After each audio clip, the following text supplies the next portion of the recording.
औज़ुबिल्लाहिमिनश्शैतानिर्रजीम बिस्मिल्लाहिर्रहमानिर्रहीम। शुरू अल्लाह के नाम से जो बड़ा मेहरबान हायत रहने वाला। पाक है वो ज़ात जिसके कब्ज़े में ये पूरी कायनात है और कायनात का एक एक ज़र्रा उसके हुक्म की ताबेदारी करता है। तो प्यारे बच्चों, आप लोग कैसे हैं? अल्लाह ताला आपको अपनी हिफ्ज़ व अमान में रखे। आज का lecture physics class 9 unit number 8 thermal properties of matter. Dear students, आज हम इस यूनिट के शॉर्ट क्वेश्चंस यानी मुख्तसर सवालात करने जा रहे हैं।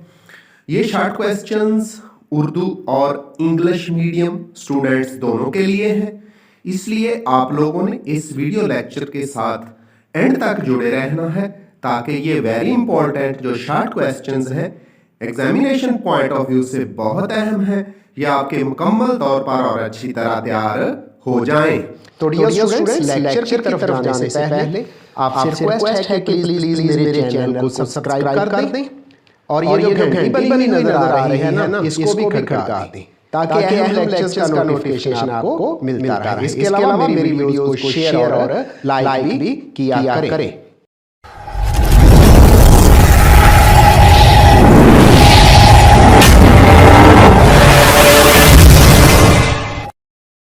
पहला short question 8.2 in English, why does heat flow from hot body to cold body. अब उर्दू में सुन ले, हरारत का बहाव गर्म जिस्म से ठंडे जिस्म की तरफ होता है क्यों? तो स्टूडेंट्स, अब इसका आंसर यानी जवाब भी सुन ले। हरारत हमेशा गर्म जिस्म से ठंडे जिस्म की तरफ चलती है। वजह यह है कि गर्म जिस्म का टेम्परेचर ज़्यादा होने की वजह से इसकी हरारत भी ज़्यादा होती है और ये हरारत उस जिस्म की तरफ मुंतकिल होती है जिसका टेम्परेचर कम होता है। ये अमल उस वक्त तक जारी रहता है जब तक कि दोनों ही जिस्म थर्मल इक्विलिब्रियम हासिल नहीं कर लेते, यानी दोनों ही जिस्म जो इन कंटैक्ट हैं उनका टेम्परेचर इक्वल नहीं हो जाता। उस वक्त तक हीट जो है हॉट बॉडी से कोल्ड बॉडी यानी गर्म जिस्म से ठंडे जिस्म की तरफ चलती रहती है। 8.3 in English, define terms heat and temperature. अब उर्दू के अंदर भी सुन ले, ये क्वेश्चन क्या है? हरारत और टेम्परेचर की इस्तिलाहात की तारीफ करें। तो आंसर कुछ यूं है, हरारत मीन हीट। हरारत एनर्जी की एक शक्ल है, एक किस्म है। Heat is a type of energy जो बाहमी तौर पर मुत्तसिल दो अजसाम में टेम्परेचर के फ़र्क की वजह से मुंतकिल होती है। Heat is transferred from one body to another body due to the difference of temperature. अब दूसरी टर्म है दर्जा हरारत, टेम्परेचर। किसी जिस्म के गर्म या ठंडा होने की शिद्दत को टेम्परेचर कहते हैं। द डिग्री ऑफ हॉटनेस और coldness of a body is called temperature. अब हम बढ़ते हैं जी क्वेश्चन नंबर 8.4 की तरफ। पहले इंग्लिश में स्टेटमेंट सुन ले, what is meant by internal energy of a body. अब उर्दू के अंदर किसी जिस्म की इंटरनल एनर्जी से क्या मुराद है? जी डियर स्टूडेंट्स, इसका जवाब हाजिर है, किसी जिस्म के एटम्स और मॉलिक्यूल्स की काइनेटिक एनर्जी और पोटेंशियल एनर्जी के मजमुआ को उस जिस्म की इंटरनल एनर्जी कहा जाता है। यानी sum of the kinetic and potential energy of all the atoms and molecules of a body is called its internal energy. तो अब थोड़ी सी वजाहत। एक जिस्म की इंटरनल एनर्जी का इन्हसार मुतअद्दद अवामल पर होता है। मिसाल के तौर पर किसी जिस्म का मास, मॉलिक्यूल्स की काइनेटिक एनर्जी और पोटेंशियल एनर्जी वगैरह। Short question number 8.5, how does heating effect the motion of molecules of a gas. Urdu में भी सुन लें, किसी गैस के मॉलिक्यूल्स की मोशन पर हरारत का क्या असर होता है? तो इसका जवाब आपके लिए हाजिर है, जब किसी गैस के टेम्परेचर में इजाफा होता है तो गैस के मॉलिक्यूल्स की हीट एनर्जी यानी हरारत भी बढ़ जाती है। मॉलिक्यूल्स की हरारत में ये इजाफा मॉलिक्यूल्स की काइनेटिक एनर्जी में इजाफे का सबब बनता है, यानी जो हीट मिली है गैस मॉलिक्यूल्स को, उसकी वजह से गैस के मॉलिक्यूल्स की काइनेटिक एनर्जी बढ़ गई है। काइनेटिक एनर्जी बढ़ने की वजह से, चूंकि काइनेटिक एनर्जी डिपेंड करती है स्पीड पर, तो काइनेटिक एनर्जी बढ़ने की वजह से मॉलिक्यूल्स की स्पीड में भी इजाफा हो जाता है। स्पीड में इजाफा होने का मतलब है कि मॉलिक्यूल्स की मोशन पहले से ज़्यादा हो जाती है। तो फिर हम कह सकते हैं कि किसी गैस को गर्म करने पर, हीट देने पर, उसके मॉलिक्यूल्स की मोशन पहले से तेज हो जाती है। अगला क्वेश्चन है जी 8.6 in English, what is thermometer, why mercury is preferred as thermometric substance. Urdu के अंदर भी सुन लें, थर्मामीटर क्या है, मरकरी को थर्मोमीट्रिक मटेरियल के तौर पर क्यों तरजीह दी जाती है। तो वजाहत के साथ इसका जवाब आपके लिए हाजिर है। डियर स्टूडेंट्स, पहले थर्मोमीटर क्या है, वो डिवाइस जो कि किसी जिस्म के टेम्परेचर की पैमाइश के लिए इस्तेमाल होता है, थर्मोमीटर कहलाता है। The device which is used to measure the temperature of a body is called thermometer. अब जो मरकरी थर्मामीटर के अंदर मटेरियल के तौर पे इस्तेमाल होता है, वो क्यों इस्तेमाल होता है, उसके कुछ करैक्टरिस्टिक्स सुन लें। तो मरकरी को थर्मामीटर में इसलिए इस्तेमाल करते हैं क्योंकि मरकरी मेटल दर्ज झैल खसूसियात की हामिल होती है।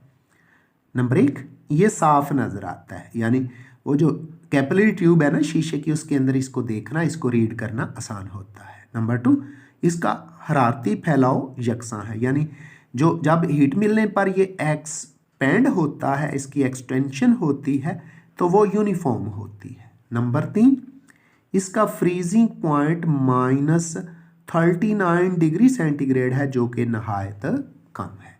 नेक्स्ट पॉइंट है, मरकरी ग्लास को गीला नहीं करता, यानी ये मरकरी जो है ग्लास ट्यूब को वेट भी नहीं करता। तो उससे पहले एक पॉइंट है, इसका बॉइलिंग पॉइंट 357 यानी 357 है, जो कि काफ़ी ज़्यादा है।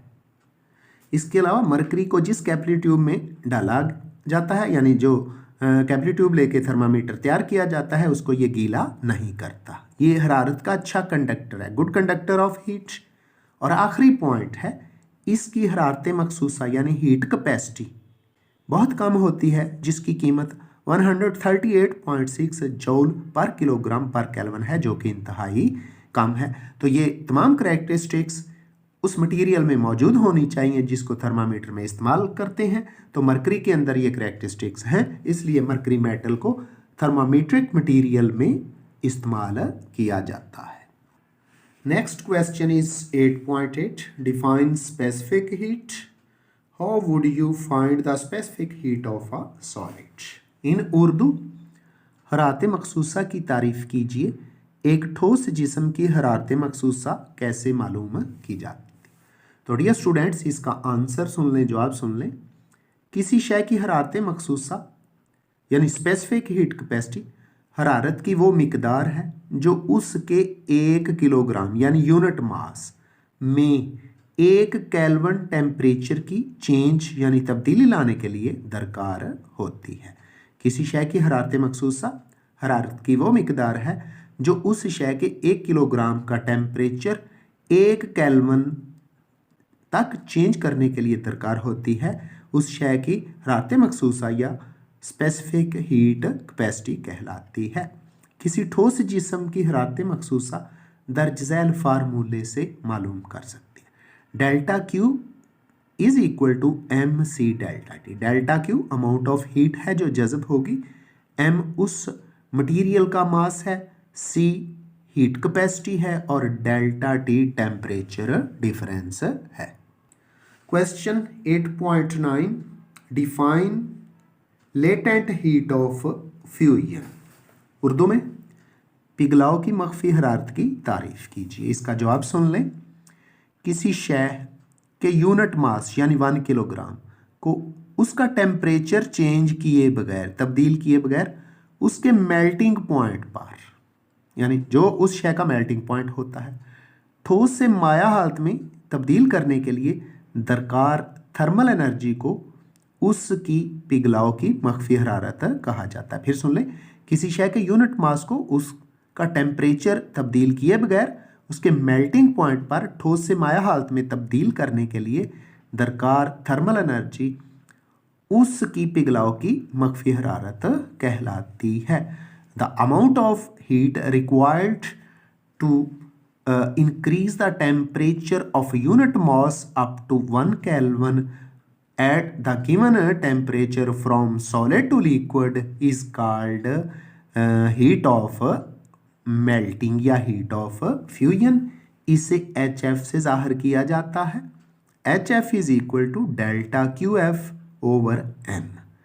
HF हीट ऑफ फ्यूजन है, delta QF amount of heat of fusion है और M उस बॉडी का मास है। Delta QF is equal to MHF। अब बढ़ते हैं जी लास्ट आज के लेक्चर के आखिरी क्वेश्चन की तरफ, 8.10। 8.10 in English, define latent heat of vaporisation. अब उर्दू में वेपोराइजेशन की मख्फी हरारत की तारीफ कीजिए। जवाब सुन लें स्टूडेंट्स। हरारत की वो मिकदार जो किसी माया के यूनिट मास मीन 1 किलोग्राम को उसके बॉइलिंग पॉइंट पर टेम्परेचर में इजाफा किए बगैर मुकम्मल तौर पर गैस में तब्दील करती है, वेपोराइजेशन की मख्फी हरारत कहलाती है। फिर सुन लें, हीट की वो मिकदार जो किसी माया के यूनिट मास को उसके बॉइलिंग पॉइंट पर टेम्परेचर में इजाफा किए बगैर मुकम्मल तौर पर गैस में तब्दील करने के लिए दरकार होती है, वेपोराइजेशन की मख्फी हरारत कहलाती है। इसे HV से जाहिर किया, यानी heat of vaporization. Heat of vaporization is equal to delta QV over MR। Delta QV is equal to M multiplied by HV। Dear students, इसके साथ ही आज का लेक्चर ख़त्म होता है। मुझे मोहम्मद अब्बास को दीजिए इजाज़त। आइंदा मुलाकात होगी नए लेक्चर के साथ। अल्लाह हाफिज़।